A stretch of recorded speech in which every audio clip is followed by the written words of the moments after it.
नमस्कार, दिव्य हिमाचल टीवी देख रहे हैं आप। मैं हूं आपके साथ साक्षी राजपूत। इस न्यूज बुलेटिन में बात करेंगे हिमाचल प्रदेश के अभी तक की कुछ बड़ी खबरों पर। सबसे पहले हेडलाइंस। सदन में उठा लारजी में डूबे युवकों की मौत का मामला, सत्ता पक्ष विपक्ष में जोरदार बहस। संस्थान बंद करने खोलने पर सदन में टकराव, डिप्टी सीएम ने दिया विपक्ष को जवाब।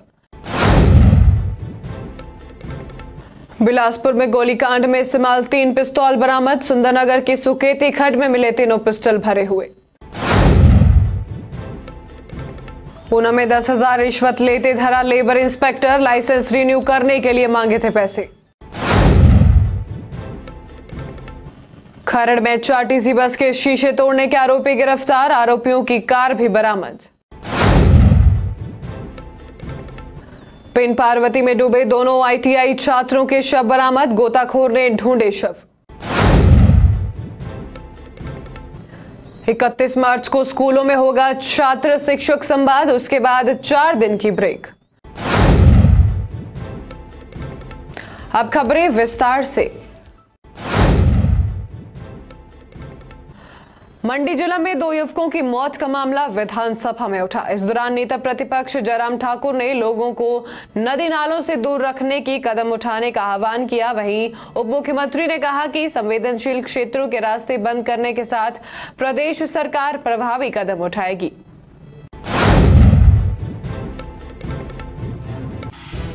विपक्ष के नेता जयराम ठाकुर ने पॉइंट ऑफ ऑर्डर में मनी जिला में 2 युवकों की लारजी में डूबने से मौत का मामला उठाया। उन्होंने कहा कि गर्मियों का मौसम आ रहा है, टूरिस्ट भी यहां पर आते हैं और प्रदेश में कई स्थान ऐसे हैं जहां वे पानी में नहाने के लिए उतर जाते हैं। ऐसे में कोई भी अनहोनी घटना हो सकती है, इसलिए पंडोह व लारजी डैम जैसे क्षेत्रों को चिन्हित किया जाए ताकि वहां पर कोई न जा सके और उन रास्तों को पूरी तरह से बंद किया जाए। सरकार इस पर तुरंत कदम उठाए। इस पर उप मुख्यमंत्री मुकेश अग्निहोत्री ने कहा कि ऐसे क्षेत्रों को चिन्हित करना चाहिए, उसके लिए सरकार काम करेगी। एहतियातन कदम सरकार तत्काल उठाएगी। यहाँ लोगों को भी संवेदनशील क्षेत्रों के बारे में जानकारी देंगे। ऐसे हादसे रोकने के लिए सरकार कदम उठाएगी। विधायक सुदर्शन बबलू ने कहा कि उनके इलाके में भी 2 बच्चे नदी के किनारे नहाने गए थे तो 2 बच्चों के साथ हादसा हो गया। गर्मियों का मौसम आ रहा है, लिहाजा इस तरह के हादसे होने की संभावनाएं ज्यादा बढ़ गई हैं। विधानसभा अध्यक्ष कुलदीप पठानिया ने कहा कि सरकार को इस पर कड़े कदम उठाने चाहिए और ऐसे क्षेत्रों में संवेदनशील होने की जानकारी सभी को देनी चाहिए। एक अच्छे भविष्य की शुरुआत ग्रीनफील्ड स्कूल के साथ।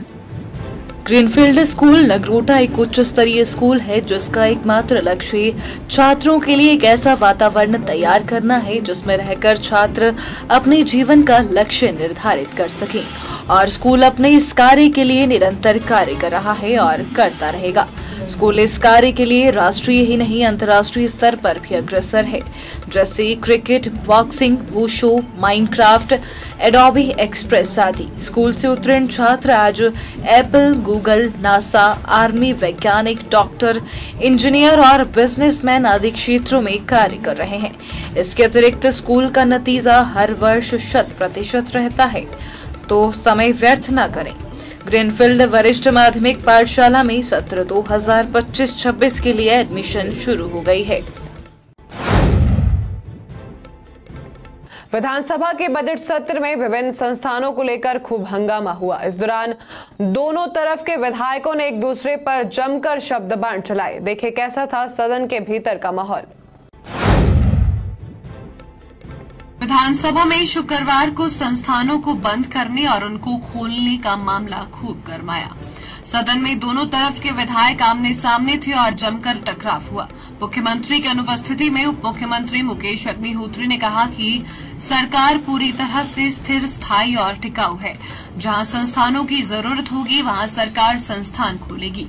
उन्होंने आरोप लगाया कि पूर्व जयराम सरकार ने सत्ता को वापस हथियाने के नजरिए से आखिरी 6 महीने में संस्थान खोले थे, लेकिन फिर भी भाजपा को जनता ने बाहर कर दिया।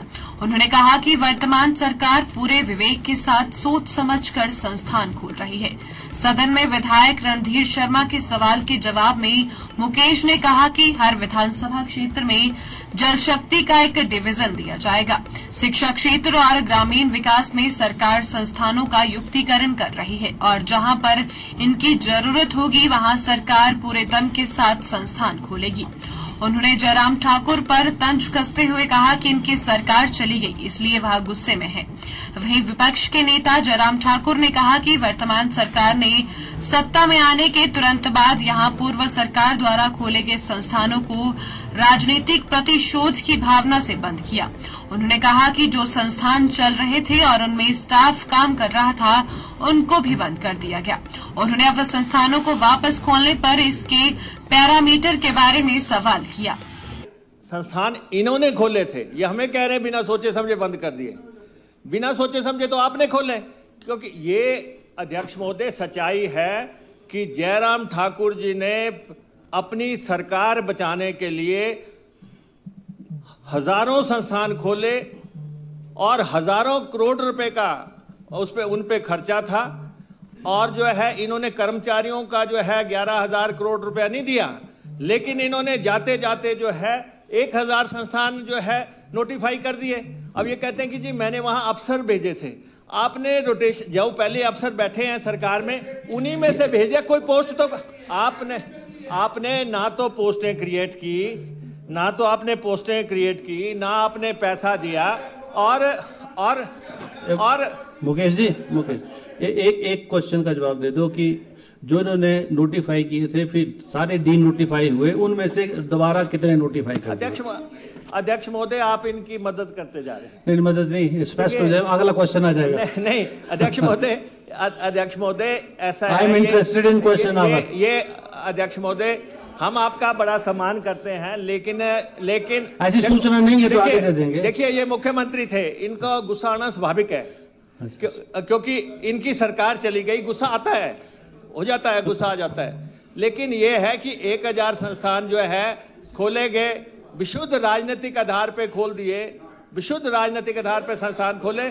और अब हम उनमें से एक संस्थान के मेरिट, डीमेरिट्स, बच्चे, टीचर्स, सब कुछ उनका हम मूल्यांकन कर रहे हैं। जो भी नियमों की कसौटी पे खरा उतरेगा हम खोलेंगे। हम कह रहे हैं कि हमारी सरकार जो है संस्था, ये नहीं है कि आप कोई बात करेंगे तो हम संस्थान नहीं खोलेंगे। संस्थान खुलेंगे, प्रदेश में डंके की चोट पे खुलेंगे, जनता की जरूरत के मुताबिक खुलेंगे।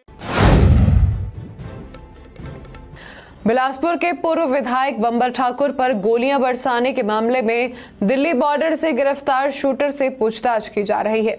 इस मामले में पुलिस को एक और बड़ी कामयाबी मिली है, जिसके तहत 4 शूटरों द्वारा सुंदरनगर की सुकेती खड्ड में फेंकी गई 3 पिस्तौल पुलिस ने बरामद कर ली है। बिलासपुर के पूर्व विधायक बंबर ठाकुर पर गोलियां बरसाने वाले 4 शूटरों द्वारा सुंदरनगर की सुकेती खड्ड में फेंकी गई 3 पिस्तौल पुलिस ने बरामद कर ली है। तीनों पिस्तौल भरे हुए पाए गए हैं। वहीं दिल्ली बॉर्डर से सागर नामक एक शूटर की गिरफ्तारी के बाद बाकी 3 आरोपियों की धरपकड़ के लिए पुलिस ने जाल बिछाया हुआ है। तीनों आरोपी बार बार अपनी लोकेशन बदल रहे हैं। पुलिस का दावा है कि जल्द ही तीनों आरोपी पुलिस की गिरफ्त में होंगे। पुलिस सूत्रों के हवाले से पता चला है कि गोलीकांड के बाद चारों शूटर मंडी की ओर भागे थे। जांच के दौरान पुलिस को सुंदरनगर की सुकेती खड्ड में 3 पिस्तौल बरामद हुए हैं, जिन्हें पुलिस ने कब्जे में लेकर आगामी कार्रवाई शुरू कर दी है। मंडी से चारों आरोपी अलग अलग हुए थे। पिछले दिन पुलिस टीम ने परिजनों से की गई पूछताछ में हाथ लगे हम सुराग के आधार पर दिल्ली बॉर्डर पर नजफगढ़ में दोस्त के यहां रह रहे शूटर सागर को गिरफ्तार किया है। पुलिस आरोपी को लेकर बिलासपुर पहुंच गई है और आरोपी की से कड़ी पूछताछ की जा रही है। उम्मीद है कि पूछताछ में पुलिस को आरोपी से कई अहम सुराग हाथ लग सकते हैं। दूसरी ओर पुलिस टीमें शेष 3 आरोपियों की धरपकड़ के लिए जुटी हैं। ऊना में लेबर इंस्पेक्टर को 10,000 रिश्वत लेते पकड़ा गया है। राज्य सतर्कता एवं भ्रष्टाचार विरोधी थाना ऊना की टीम ने यह कार्रवाई की है। इस संबंध में मामला दर्ज कर कार्रवाई शुरू कर दी गई है। देखें क्या है पूरा मामला। ऊना में विजिलेंस एवं एंटी करप्शन ब्यूरो की टीम ने जिला श्रम अधिकारी को 10,000 रुपए की रिश्वत लेते हुए रंगे हाथों गिरफ्तार किया है। इस संबंध में मामला दर्ज कर कार्रवाई शुरू कर दी गई है। यह कार्रवाई एक लेबर ठेकेदार की शिकायत पर की गई है। लेबर ठेकेदार ने विजिलेंस को शिकायत में बताया कि उसका लाइसेंस रिन्यू करने की एवज में जिला श्रम अधिकारी उससे 10,000 रुपए रिश्वत की मांग कर रहा है।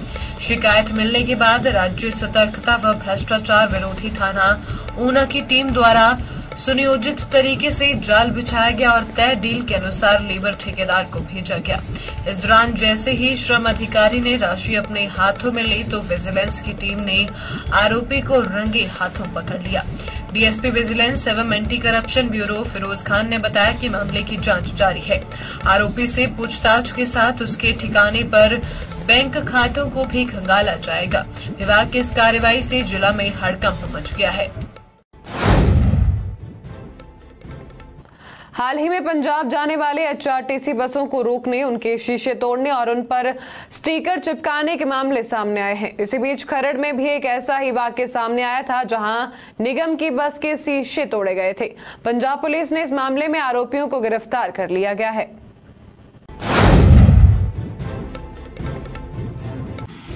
चंडीगढ़ हमीरपुर रूट पर चलने वाली एचआरटीसी बस के बीते मंगलवार को कुछ लोगों ने शीशे तोड़ दिए थे।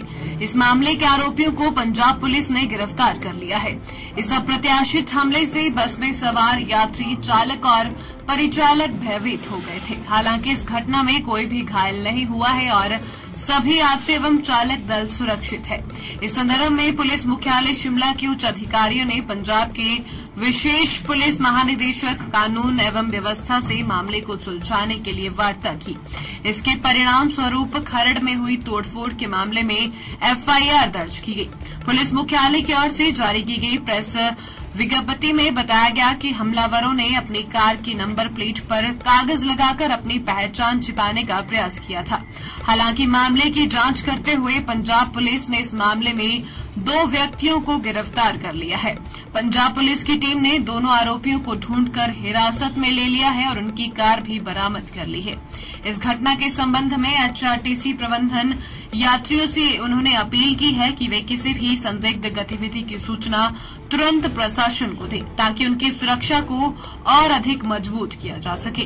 पंजाब पुलिस के उच्च अधिकारियों ने भी हिमाचल से पंजाब जाने वाली बसों, लोगों व वाहनों की सुरक्षा सुनिश्चित करने का आश्वासन दिया है। क्या आप भी अपने बच्चों के उज्जवल भविष्य के लिए एक बेहतरीन स्कूल की तलाश में हैं?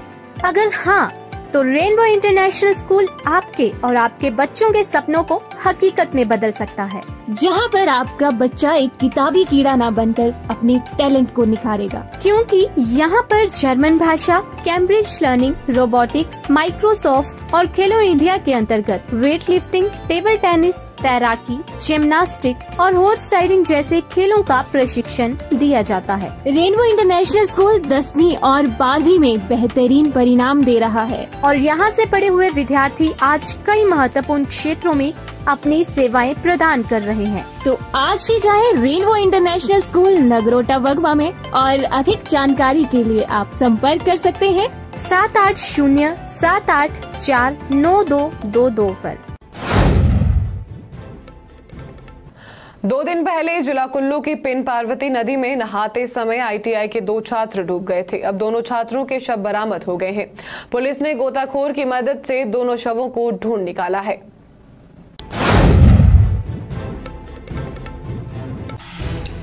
जिला कुल्लू की सैंज घाटी में पिन पार्वती नदी में नहाते समय डूबे आईटीआई के दोनों छात्रों के शव बरामद हो गए हैं।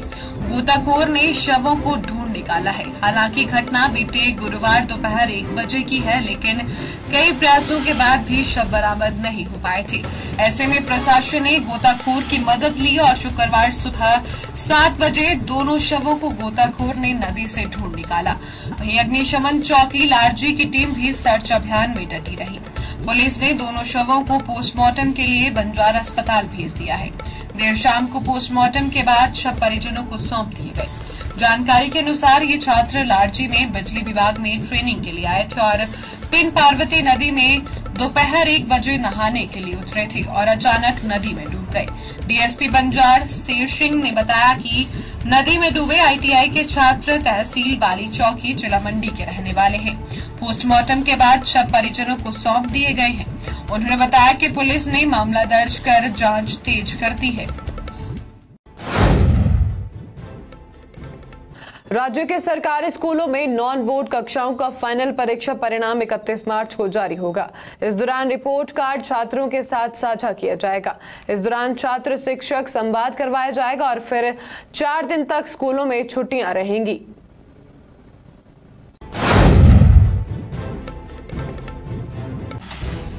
राज्य के समर क्लोजिंग स्कूलों में नॉन बोर्ड कक्षाओं का रिजल्ट 31 मार्च को जारी होना है। इसके बाद सरकारी स्कूलों में नॉन बोर्ड कक्षाओं के लिए छात्र शिक्षक संवाद करवाया जाएगा। छात्रों का रिपोर्ट कार्ड भी शिक्षक अभिभावकों के साथ साझा करेंगे। वहीं अभिभावक ये भी जान सकेंगे कि किन विषयों में उनके बच्चे को रेमेडियल कक्षाओं की जरूरत है। इसके बाद प्रधानाचार्य मुख्याध्यापक इसकी रिपोर्ट तैयार कर विभाग को भेजेंगे।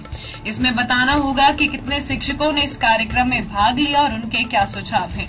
गौर है कि कोरोना काल में स्कूल बंद थे और पढ़ाई पूरी तरह से ऑनलाइन करवाई गई थी। उस वक्त विभाग ने शिक्षक संवाद कार्यक्रम शुरू किया था। इस दौरान विद्यार्थियों के परीक्षा परिणाम की असेसमेंट के साथ अन्य प्रतियोगी परीक्षाओं की तैयारी, सीखने के अंतराल की पहचान और खराब प्रदर्शन के कारणों जैसे मुद्दों पर चर्चा की जाएगी।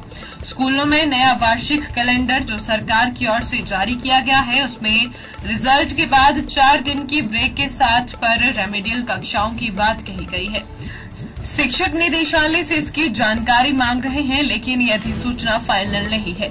ऐसे में नई अधिसूचना जारी होने तक पुराना ही वैकेशनल शेड्यूल स्कूलों में लागू होगा। यानी 31 मार्च को रिजल्ट आएगा और उसके बाद 4 दिन की समर ब्रेक रहेगी।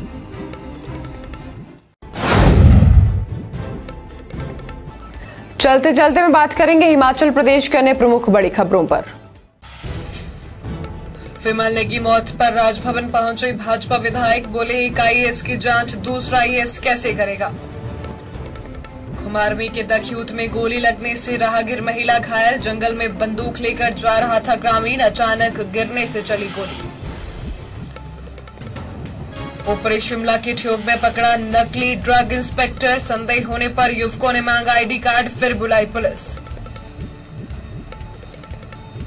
गाड़ी से पकड़ा 6 ग्राम चिट्टा, 6 लोग गिरफ्तार। सुंदरनगर के कलोहड़ में पुलिस ने युवाओं से बरामद किया नशा, 4 पर पहले भी मामले दर्ज। इस न्यूज बुलेटिन में बस इतना ही। देखते रहिए दिव्य हिमाचल टीवी।